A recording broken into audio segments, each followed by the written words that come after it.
Diego Garrocho. Hola, esto es la previa de los Cinglaos de It's Time to Think con Diego Garrocho. Y no es la típica entrevista. Pues Diego, tú eres profesor de Filosofía Moral en la Autónoma, también eres vicedecano de investigación en la misma universidad, eres columnista y jefe de opinión de ABC. Y entonces yo te quería preguntar, porque por experiencia personal con tus alumnos, también al trabajar en un medio de comunicación, al tener también un contacto directo con los datos, ¿cómo valorarías, ya sea por experiencia o por también intuición propia, cuál valorarías que es el mayor reto ahora mismo de la generación millennial, de los generación Z, de los jóvenes, entre comillas? Bueno, es que no serían lo mismo, porque yo millennial me confesaría millennial y creo que generacionalmente soy millennial, y sí he notado que hay un salto abrupto con la generación Z. Yo soy Z. Tú eres Z, claro, y se nota, y se nos nota, que tenemos maneras, yo creo, muy distintas de ver el mundo, y la generación que llega ahora, la universidad se ve de una manera mucho más clara, porque el contacto es mucho más directo que en los medios. Sí hay un abismo, y es algo que yo no había visto en otras generaciones. Entiendo que hay un síndrome, que es que todos los que nos vamos haciendo mayores pensamos que los jóvenes son muy distintos, pero yo sí creo, y lo hablo con compañeros que son más veteranos, que ahora sí que se ha dado un corte generacional evidente y que tiene que ver, yo creo, con muchas cosas. Las dos más esenciales, yo creo, que son obvias. Una es la intervención tecnológica, es decir, nos estamos encontrando con personas que han sociabilizado por primera vez a través de redes sociales o con las redes sociales muy dentro, incluso se han podido alfabetizar en muchas destrezas vitales con instrumentos tecnológicos. Y luego creo que también es muy determinante, en el caso de España, localizándolo mucho en nuestro contexto, la vivencia de una crisis permanente. Mi generación se enfrentó, digamos, a la gran crisis económica del 2008, pero la generación más joven lo que ha vivido es un estado de crisis permanente. Entonces yo creo, o sea, ¿cuál sería el reto? ¿Cuál sería no lo tengo tan claro, pero creo que la experiencia de una crisis permanente o la posibilidad de reconstruir un futuro como una opción transitable y como un lugar para la esperanza es algo complicado. Y poder generar una expectativa de bienestar a esa generación y reactivar, me atrevería a decir políticamente, el pacto generacional, yo creo que es algo muy relevante. Y creo, como última coda, si me permites, que lo que sí que localizo como una nueva novedad en la generación que viene es una reivindicación de los lazos comunitarios. Mi generación era una generación mucho más individualista, todavía había crecido en el sueño del self-made man, de la posibilidad de vivir sin vínculos, y yo creo que las comunidades o las identidades colectivas vuelven hoy a tener una vigencia. Tiene una parte obviamente que puede ser mala, y todos conocemos cuáles son las experiencias identitarias más agresivas o más excluyentes, pero al mismo tiempo yo creo que tiene una confesión de parte, y es que los seres humanos no podemos vivir aislados, no podemos estar solos, y creo que esa es una lucidez que la generación que viene expone. ¿Tú crees que la tiene? Y reivindica. Sí. Yo es que ahora, mientras estabas comentando esto de la crisis permanente, también está la cosa de que al final hoy joven se considera a gente ya un poco más mayor, que el término joven se ha ido alargando, pero después también una cosa que te he escuchado a ti, que joven se usa mucho también como si viviesen en el presente, pero joven se es en el ahora. Y eso también exige ciertos derechos, pues un bienestar material, un bienestar pues de poder acceder a una vivienda.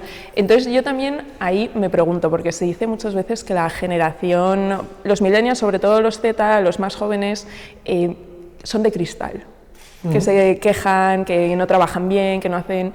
¿Tú crees que eso es verdad?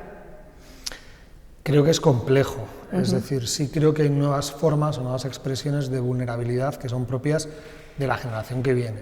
Y yo sí creo que hay un abismo entre el modo en el que se les educa y la vida y la hostilidad que se van a encontrar después. Que hay un desajuste. Con respecto a la etiqueta de la juventud, yo sí creo que en demasiadas ocasiones es una coartada para que la sociedad no brinde lo que estaría llamada, digamos, a devolver a esos jóvenes, y esta es una estrategia con la que estás postergando el cumplimiento de una promesa.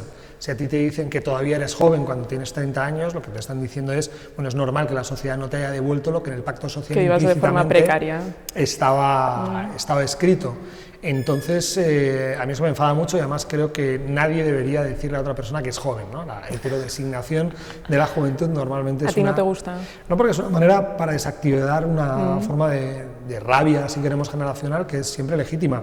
Y además yo creo que en muchas ocasiones ha habido generaciones más veteranas que han sido muy poco generosas.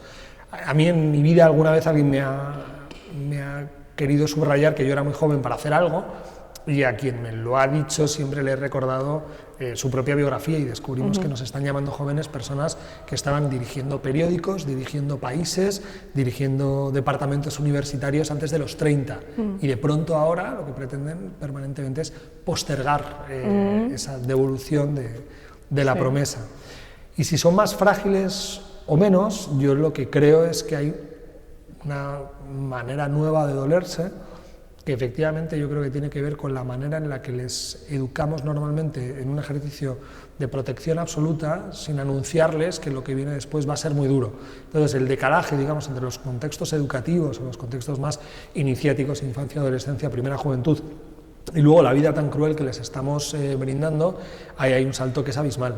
Entonces creo que no se trata de dejar de cuidar a la gente joven, sino todo lo contrario. De lo que se trata es de procurarles, digamos, un espacio de salida posterior que sea más próspero, y luego al mismo tiempo también familiarizarles con una cierta... Bueno, que la vida duele, ¿no? Que la vida...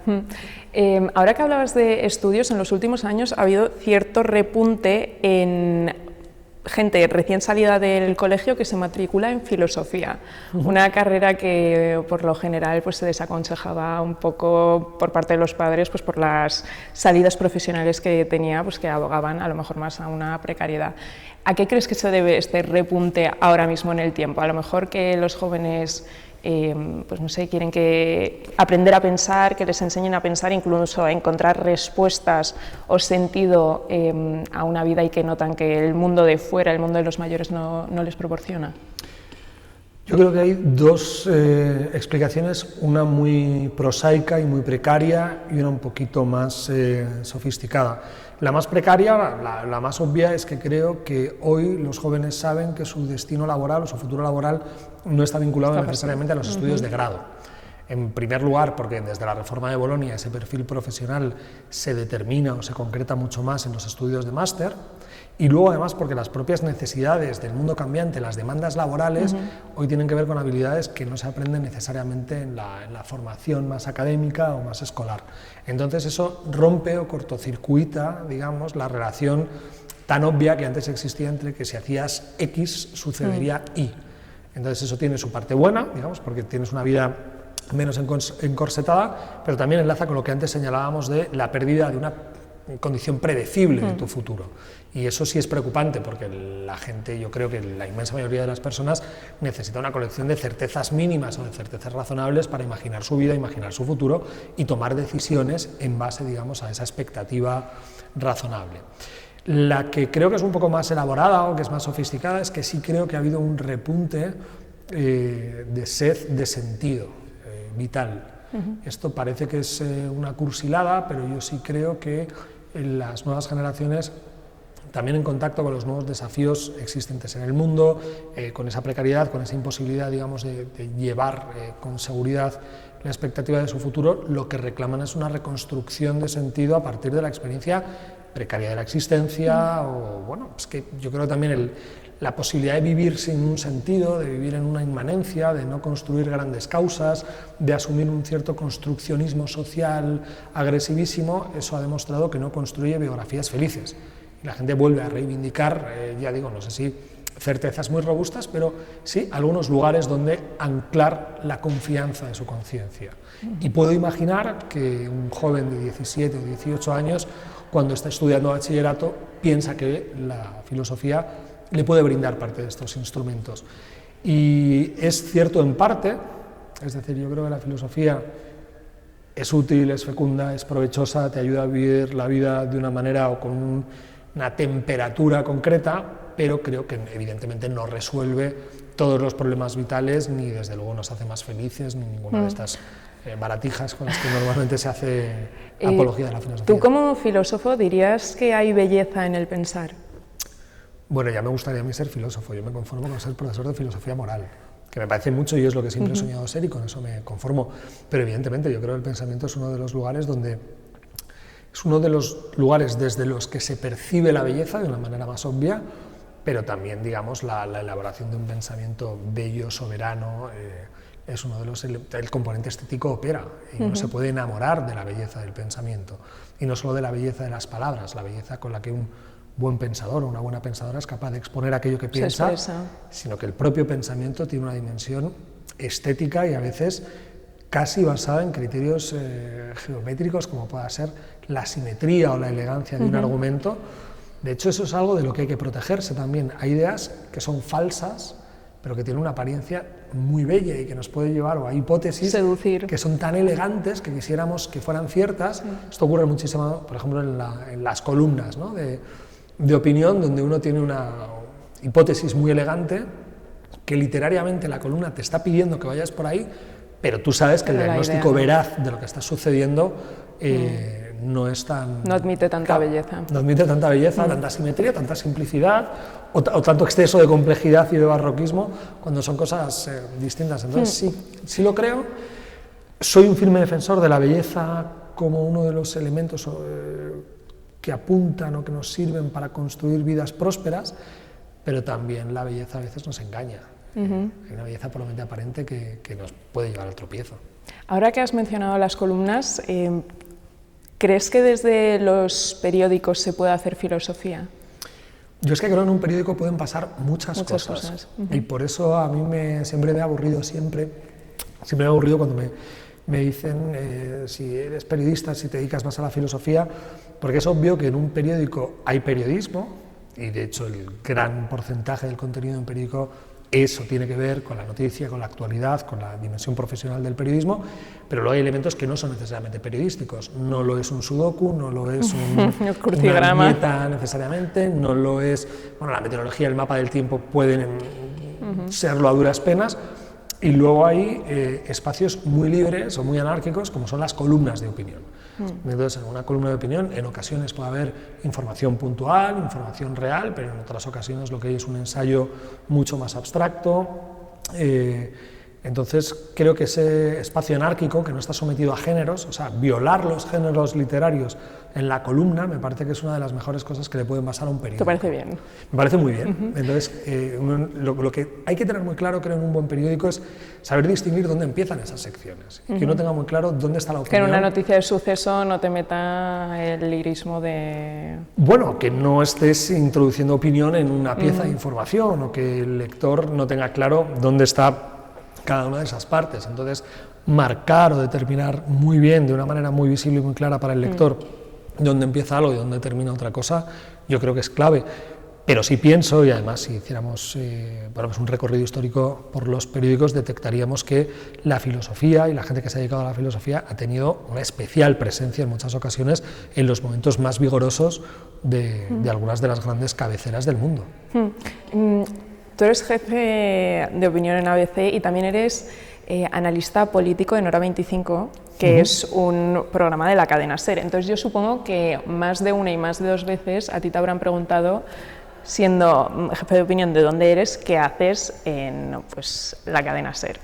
Entonces, ¿te parece que ahora mismo a lo mejor cuesta más dialogar o encontrar incluso con quien conversar que tenga ideas opuestas y que eso resulte una cosa extrañísima, casi que ahora mismo haya más enfrentamiento ideológico y que eso lleve también a que a uno le extrañe que estando en un medio de comunicación esté presente en otro programa? Bueno, es que yo creo que la obsesión ideológica dentro del periodismo es una patología, es una psicopatología que es contraria a la propia vocación del periodismo. Yo creo que la temperatura ideológica de un periódico, de una radio, debería ocupar muy poco espacio. Y además, al contrario de lo que puede parecer, yo creo que es relativamente fácil el que todos nos hagamos cargo de cuáles son nuestros sesgos y que intentemos desactivarlos. Es posible, o es muy probable, que nadie, desde luego yo no puedo serlo, yo tengo mis complejos, mis prejuicios, pero cuando uno piensa en cabeceras o cuando uno piensa en emisoras de radio, podemos asumir que las personas están atravesadas por un sesgo subjetivo y que por lo tanto es imposible conseguir una neutralidad absoluta. pero que uno no pueda conseguir la neutralidad absoluta no impide que esa neutralidad deba ejercer de guía y que uno intente siempre desposeerse de sus convicciones. Y yo creo que tener una relación frágil con las creencias políticas o ideológicas, o estar dispuesto a someterlas a juicios ajenos, o asumir que quien piensa de manera diferente a ti hay en algo donde tiene razón. O sea, además, este es un principio empático básico. Si hay alguien que está pensando exactamente lo contrario que tú, a lo mejor algo hay. Algo hay, es decir, algo te tiene que enseñar. Pero además es que yo creo que los medios de comunicación tienen algo que lo hace todavía más sencillo, es que pueden ser no neutrales, pero pueden ser plurales. Es decir, y además yo creo que esto tiene mucho que ver con, de nuevo, el desarrollo del periodismo de mejor calidad dentro de las democracias liberales, que asumen que las ideas tienen que competir unas con otras. Y esa competición de ideas lo que exige es que tú juntes a personas que piensan de manera muy distinta. Y si confías en la conversación y en los argumentos, en el fondo, si uno es capaz de generar un espacio, no voy a decir perfecto, pero más o menos próspero de conversación, creo que el encuentro de personas que piensan de manera diferente... Tiene que haber antagonismo. Es que es utilísimo para perfeccionar las propias utopías de las distintas ideologías, y sobre todo es que uno puede cambiar de opinión en directo. A mí me ha pasado, entonces, bueno, me lo tomo con una cierta deportividad, pero de hecho me enfada mucho pero me ocurre en cualquier sitio, ¿no? Cuando alguien presupone que tú tienes que pensar algo por pertenecer a una cabecera. ¿No? Que tienes que pensar de cierta forma. Claro, que tú no eres representante, a mí me enfadan mucho los plurales, ¿no? Es que vosotros, o sea, yo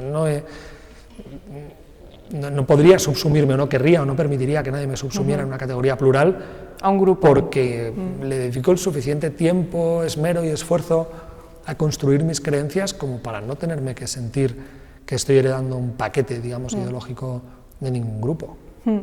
Bueno, ya para acabar, yo te voy a pedir una cosa, y es, porque la esperanza es muy importante. Entonces, al principio yo te he preguntado por problemas de los jóvenes. La cosa es que no te voy a pedir soluciones, porque eso creo que es bastante complicado y ahora no tenemos el tiempo para ello, pero sí que te quiero pedir algún consejo para pues, la gente joven con la que te está esperando ya para escuchar ahora en el Thinglao. ¿Qué les dirías de 1 o 2 consejos que, como persona que ya pues, han dado un poquito más en la vida, que te gustaría darles? Bueno, me siento muy poco autorizado para dar consejos, porque tampoco tengo yo una biografía como para exhibirla, ¿no? y que pueda validar nada, pero luego hablaré sobre ello. Yo creo un consejo que daría, lo que me intento dar a mí mismo, es procurar espacios de silencio. Una buena vida, una vida próspera, una vida cumplida, necesita una dosis de examen, y un examen lúcido requiere horas de silencio. Entonces yo propondría terapias de silencio, que nos garanticemos ratos de silencio a lo largo del día.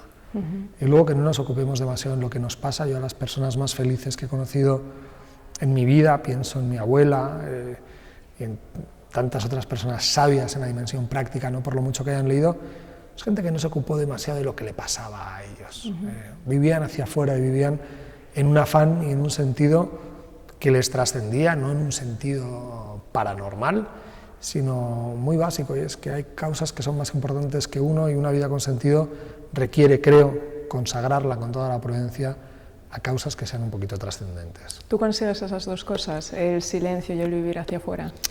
Yo consigo el silencio, me lo impongo, y a mí me ayuda mucho la lectura, que además ahora tengo, pues, al estar tan ocupado, sí que defiendo los espacios de silencio, casi que me los tengo que agendar.